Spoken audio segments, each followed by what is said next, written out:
सहज मार्ग के 10 नियमों की व्याख्या। नियम नंबर 10।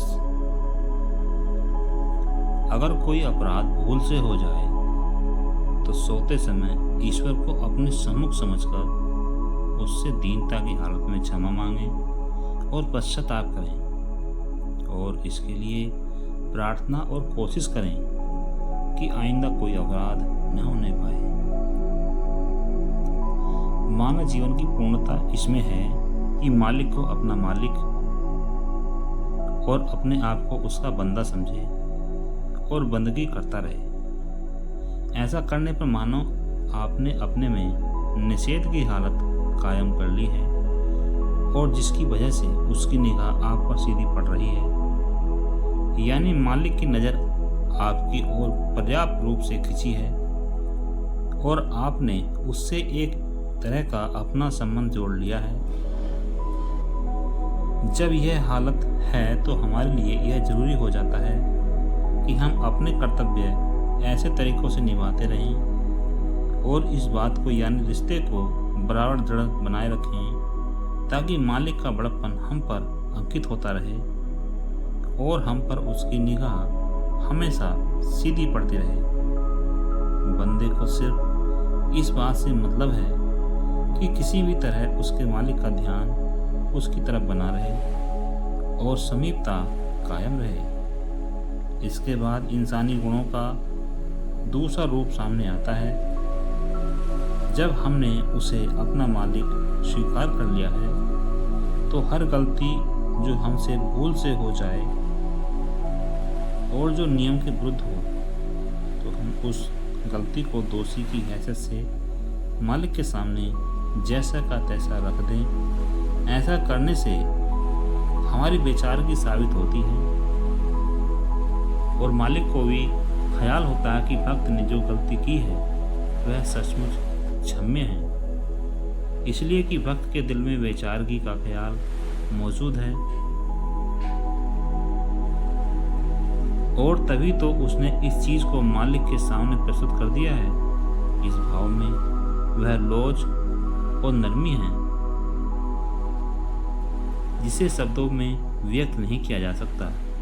इस लोच का एक और रूप है और वह बेचारगी का विश्वास दिलाता है।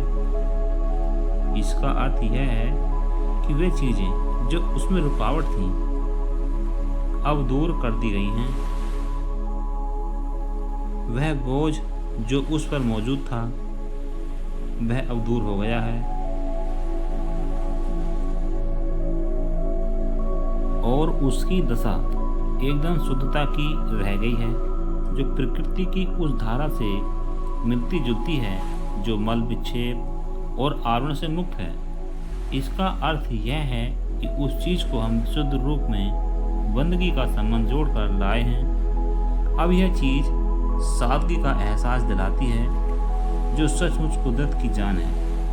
बढ़ते बढ़ते यह हालत यहाँ तक हो जाती है कि उसी चीज़ में हम अपने आप को लिपटा हुआ महसूस करते हैं, मानो हमारी पूर्णतया वही दशा हो जाती है जिसको हमें हासिल करना है।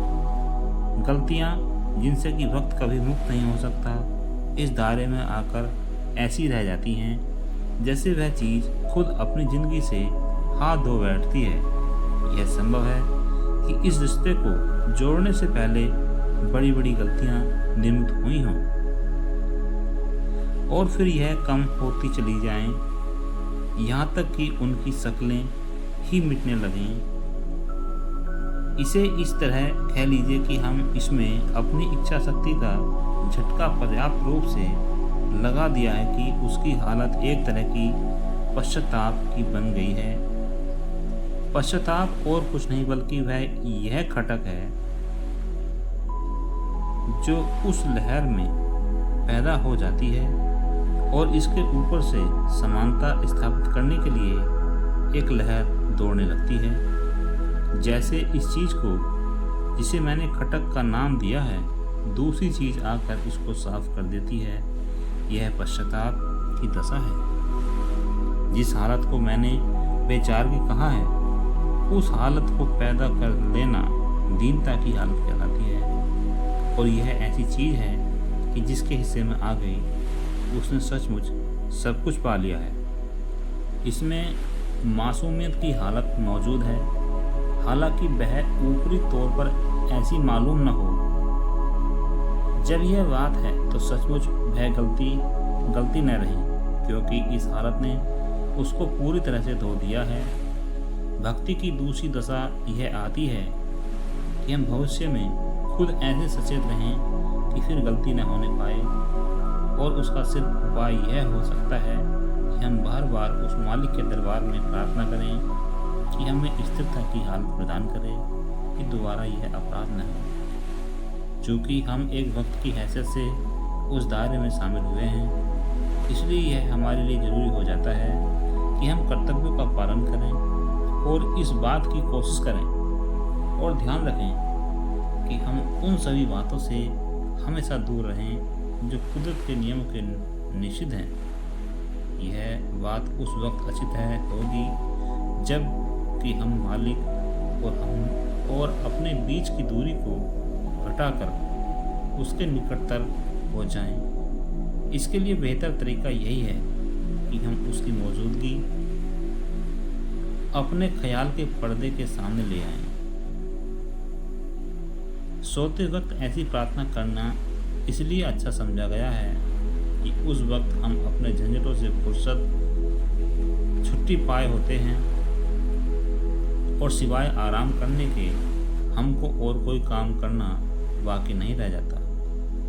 यानी सोने और आराम करने का ही एक मकसद इंसान के सामने रहता है, और हर काम से वह अपने आप को निश्चिंत पाता है, या ऐसा कहो कि वह अपने आप को किसी सीमा तक आज़ाद पाता है।